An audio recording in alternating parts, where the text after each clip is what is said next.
Australian junior middleweight contender Brock Jarvis is confident he will make a statement against former welterweight champion HIT Thurman when they square off in a 10-round bout on March 12th at the Hordern Pavilion in Sydney, Australia. Jarvis has dismissed concerns about Thurman's experience, labeling the 36-year-old as an old man whose best days are behind him, citing Thurman's lengthy layoffs, injuries, and advancing age as key factors that will work in his favor. Thurman, a former WBA and WBC welterweight champion, has been inactive since his 2022 victory over Mario Barrios, a fight that itself came after a 3-year absence following his loss to Manny Pacquiao in 2019. Despite the inactivity, the fighter known as One Time remains confident. Some observers question Thurman's motivation for returning, with speculation that financial incentives, including potential future bouts in Australia, could be a driving factor. A victory over Jarvis is expected to set up a lucrative showdown with former WBO junior middleweight champion Tim Tszyu. However, Jarvis believes he is more than just a stepping stone. With youth and punching power on his side, he sees Thurman's vulnerability to body shots as a major weakness he intends to exploit. Pacquiao dropped Thurman and hurt him to the body in their 2019 bout, and Jarvis is eager to test whether those vulnerabilities remain. Devin Haney shrugged off the chorus of boos he received during Monday's press conference, claiming he is embracing the villain role ahead of his May 2nd showdown against Jose Ramirez at Times Square in New York City. The former two-division world champion stirred controversy during the event by taking a jab at Ryan Garcia. Haney pointed out to moderator Todd Grisham that Garcia had tested positive for PEDs during their fight last April at Barclays Center in Brooklyn. The comment visibly angered Garcia, adding further tension to an already heated build-up.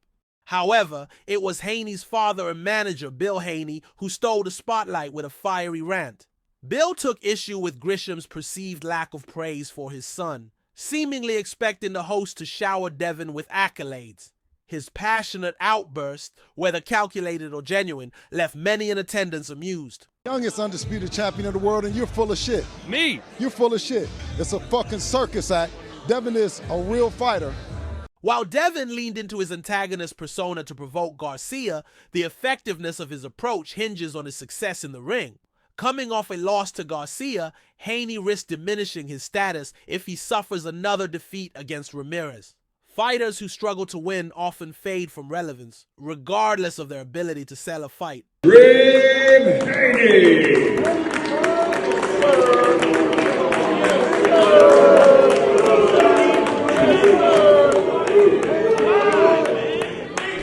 Negotiations are underway for a showdown between IBF junior middleweight champion Bakhram Murtazaliev and rising star Vergil Ortiz Jr.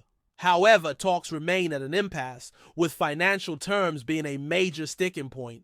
Boxing insider Dan Rafael first reported the ongoing discussions, noting that the financial offer from Golden Boy Promotions and Ortiz Jr.'s camp is not close to meeting Murtazaliev's expectations. Given Ortiz Jr.'s higher profile, this gap is not unexpected, but it remains a hurdle in finalizing the fight.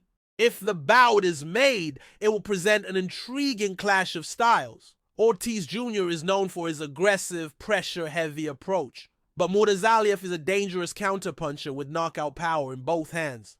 Unlike Ortiz's past opponents, Murtazaliev is unlikely to be walked down easily.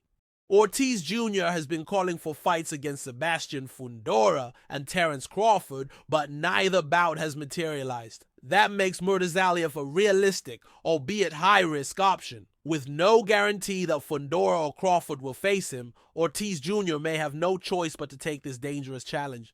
With negotiations still ongoing, fans will have to wait and see if this high-stakes junior middleweight clash becomes a reality.